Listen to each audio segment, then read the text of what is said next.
Hi, I'm Stuart, the product analyst for the Mazda6e, and in this video I'm going to show you how to get the best out of your car.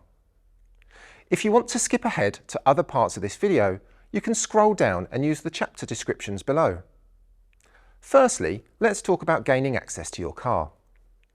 The doors and boot can be opened or closed using either the traditional physical key fob or a Bluetooth key via the Mazda6e app.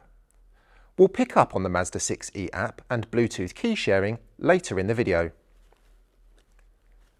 The key fob has 4 buttons: the unlock, lock, the liftgate button, which, with a double press, opens or closes the boot, and the find car button.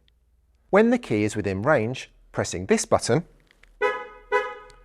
activates the hazard warning lights and sounds the horn, which makes locating your Mazda6e in a crowded car park really easy.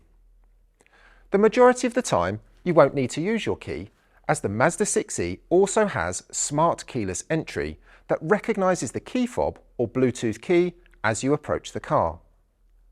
The mirrors will unfold, the flush door handles extend automatically and the doors unlock, and along with this, a distinctive light signature will greet you. The handles don't stay extended indefinitely. They'll retract after about 35 seconds, even if the car remains unlocked.